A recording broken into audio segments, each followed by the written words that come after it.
But how do you, like, what do you attribute to the relative resilience, despite, all of the complications that both of you alluded to, Francis? Like, why did our economy remain as resilient as it did? Well, I have to agree with Jean-François. The actual tariffs being applied to Canada are much lower than we expected back in February of last year, or much more than most initially thought would come through. Remember, 86% of our exports are not being tariffed at all.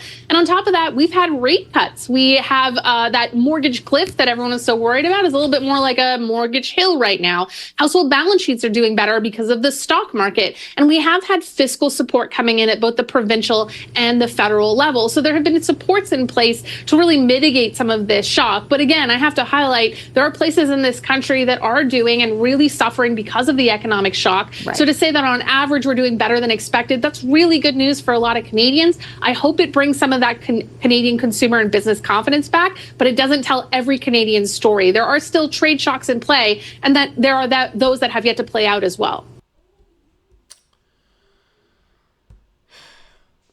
Sounds like the news isn't that bad coming from the U.S. towards Canada. Sounds like everything's being a little bit overplayed. Today is Monday, December 22nd. We're moving into the Christmas week. My name is Miloš Krajčnik. This is Canuck News. Got one story I want to talk about today. It's the Bank of Canada's, Tiff Macklem is discussing kind of the year in review, essentially, what the BoC's really learned over the last year with the tariffs. Obviously, the news, the mainstream media always calls it a trade war. They're just tariffs. The U.S. put tariffs on everybody. The U.S. isn't running a war against the entire world. They put tariffs on a bunch of people. Anyways, but the story is interesting because it's not about interest rates, and it's not really about Donald Trump either. It's the government's quiet admission from the Bank of Canada specifically that the economic rules that Canada lived under for decades don't apply anymore. It's done. We can't piggyback like that anymore. At least not for the next 3 years while Trump is around. We'll see how this all plays out. And so Governor Tiff Macklem here says quite openly in plain language that the era of predictable trade with the United States is over, and Canada now operates in a world of permanent uncertainty. So it's funny that he names it permanent uncertainty. It's basically they're just admitting that Canada has never actually built out a sovereign economic model that will allow it to hedge against any potential economic downturns that exist. Canada's literally just piggybacked off of the US. We have never developed a proper national economic strategy. There are no proper rail links, heavy rail links that connect East Coast to West Coast, that we can ship our steel to the West Coast and have Albertan oil going to the east and to the west so that we can export it, and that Albertan oil and gas can help support Canadian industry. That's called independence. Otherwise, we're just a dependent. And we are.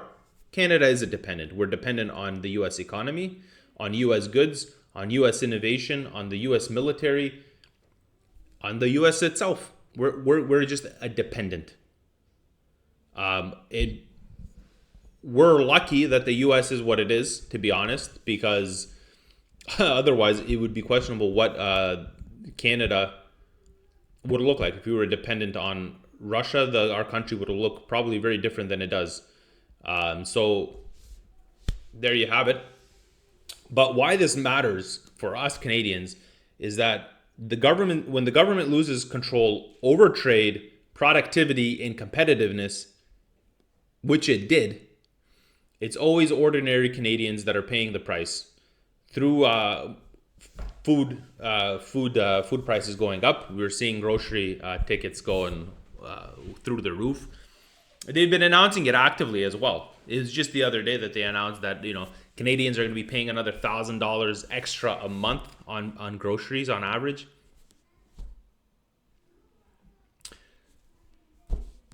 This isn't this isn't like a U.S. problem. This is Canada's inability to provide for its citizenry effectively, and we haven't been. Our immigration policies are a catastrophe. We can't build enough homes for everybody that we've taken in. Like it's one policy catastrophe after another that's happened, and now the Bank of Canada is officially saying it. We're in a little bit of trouble. We're in a little bit of trouble, but let's get into it. Here we go. So it says Canada is facing a review of the United States-Mexico-Canada Agreement, the USMCA, with any number of possible outcomes from relatively minor tweaks on dairy market access and other irritants to a wholesale U.S. withdrawal from the trilateral pact. The U.S. Trade Representative said this week that he'll keep the president's options open in the trade talks while pushing for concessions from Canada and Mexico. And given the rollicking year for U.S. trade policy, one that saw the president threaten, impose, pause, water down, and increase tariffs on Canada multiple times, what happens next is unlikely to be a conventional negotiation. And this is key here. We can't overreact to the latest piece of news. Guys, when you see the governor of the Bank of Canada say we can't overreact to the latest piece of news,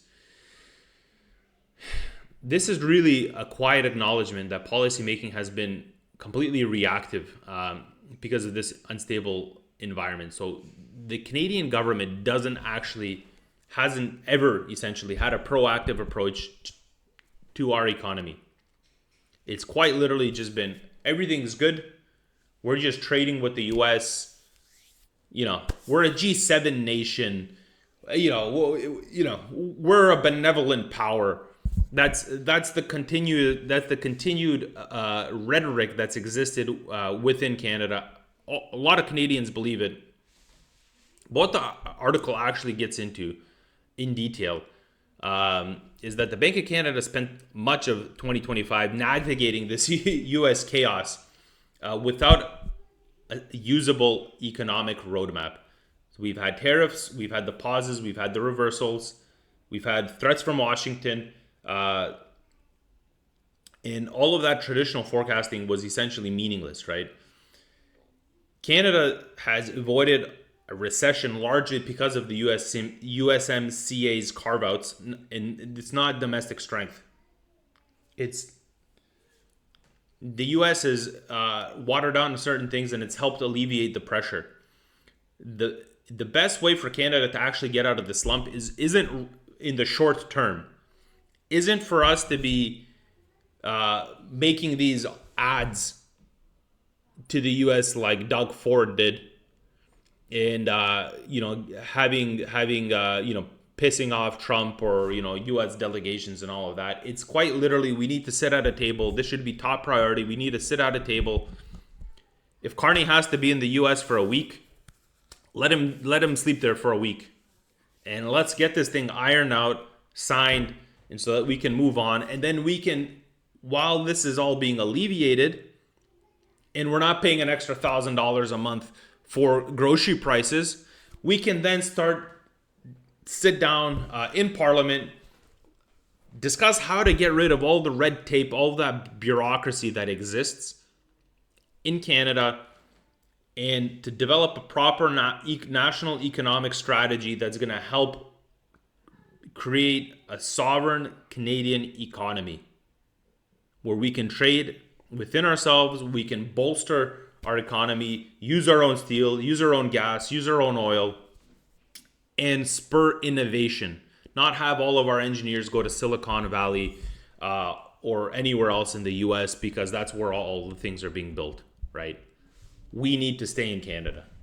That's the way we need to do it, right? And what we're seeing here is that the central bank is really signaling that the future prosperity depends less on monetary policy and more on political and economic reform. And it's true. There's very little that monetary policy really can do for the U.S., for Canada right now, because our political policies they just don't make sense. We haven't, in because we haven't built a national economic strategy, we don't have a national military strategy either, like a defense strategy. Like, it's just overall things are not good. But because of this, we're so susceptible and we're so sensitive to these little things that happen in the country, right? And so going down, it says, so the U.S. trade policy, the bank chose not to publish a baseline economic forecast as it typically does to help guide monetary policy decisions.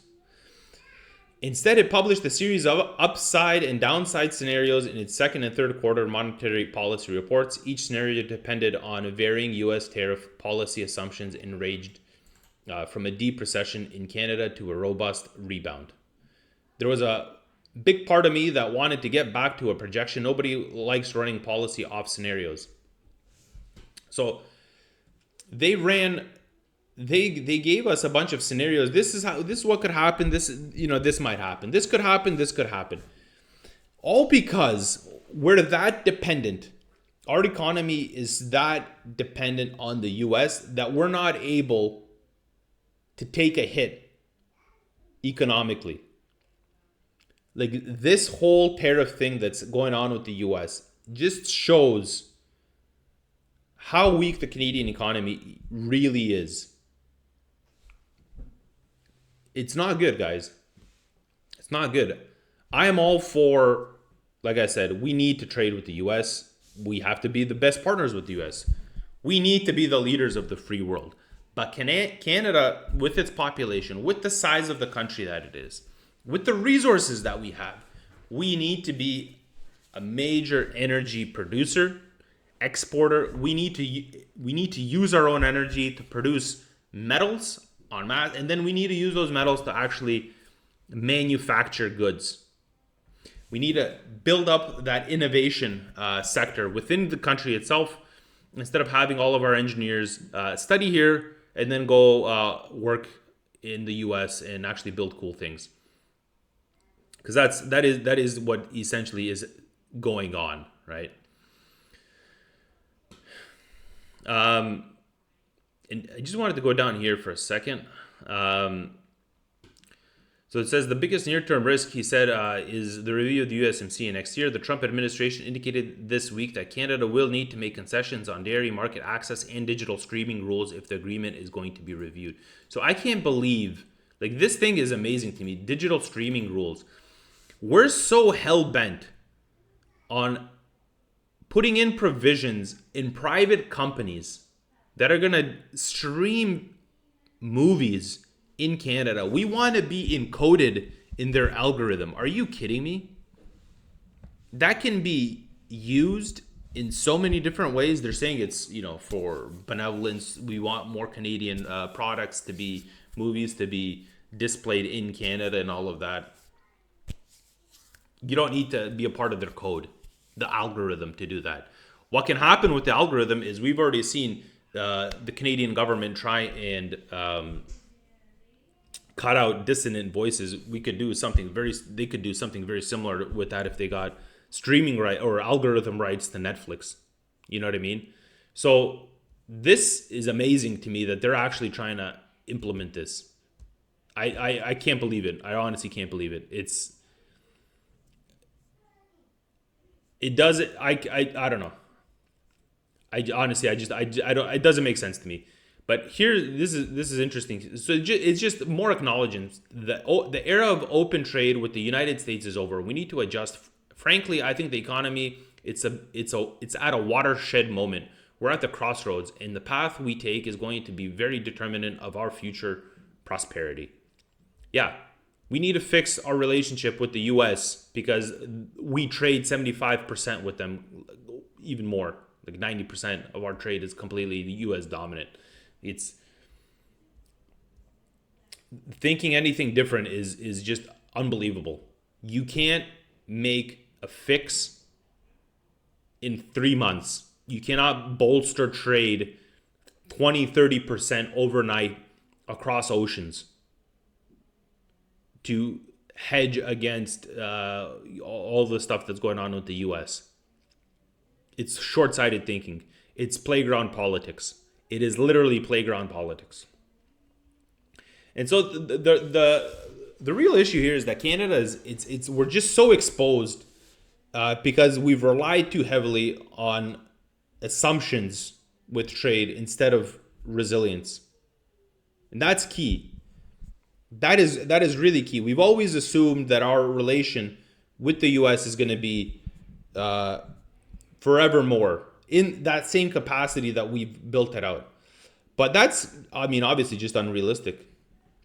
Someone came by and they're like, we don't like the way we're doing trade with Canada, and we don't want to trade with Canada this way. That was Donald Trump, and now we're taking a hit, and we're like, oh, screw the U.S., screw that. Or why don't we say screw Canadian politicians who have put us in this position? I don't see too many politicians blaming ourselves for putting us in the position that we're this reliant on the U.S. Trade diversification, productivity, and investments have been talked about for years, and they've never delivered. They've never delivered. Why? Because we've been lulled in this easy trade with the US. There's never forward thinking. How do we build Canada into a power, into an actual G7 power? We've never thought that way.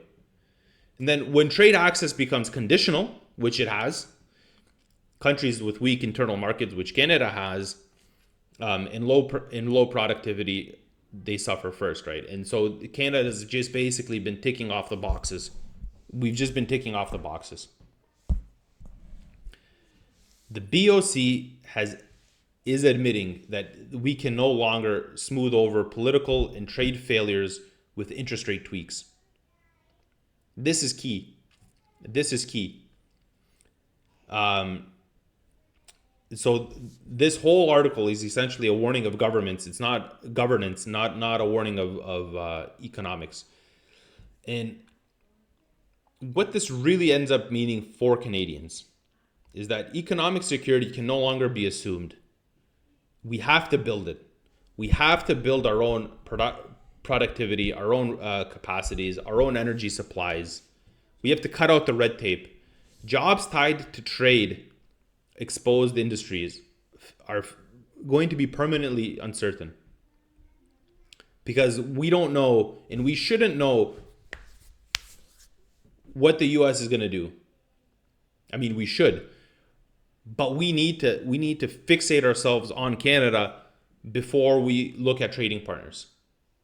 In Canada's weak productivity growth, it becomes a national vulnerability in a protectionist world. And the world is becoming more protectionist. And we're not able to build a pipeline. We have so much red tape in the current environment that we're not able to build a pipeline.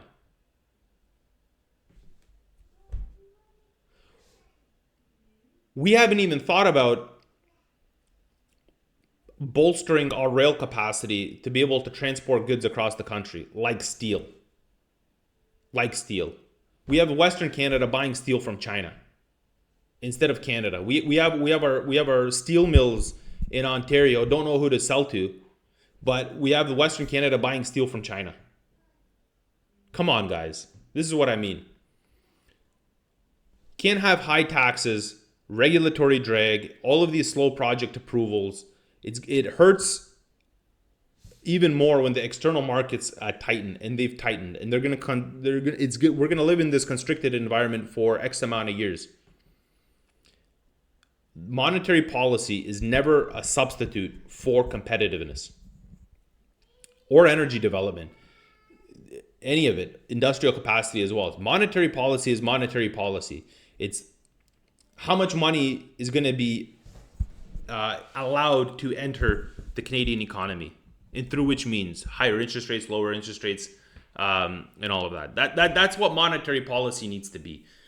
Our monetary policy has been it's just been a byproduct of this lulled trade that we've had with the U.S. for this extended period of time, and we haven't known. We didn't develop a mechanism to develop an actual resilient Canadian economy. So without any serious reforms, Canadians should expect slower growth fewer opportunities than the previous generations, and we're already seeing it. Younger generations can't buy a home. A lot of people my age, I'm 36, still haven't bought their first home. And whose fault is that? Like, this isn't panic from the Bank of Canada. I mean, this whole article. This is realism, right? And realism is telling us that Canada now has to earn prosperity in a tougher world instead of assuming it. That's all I have for you guys today. Please like, share, and subscribe. Stay informed, stay curious, and God bless Canada. This is Canada. Maple syrup and like Cabernet. Ay, kick your ass all hockey season. Ay, now teach me riding horses. Ay, yeah, this is Canada.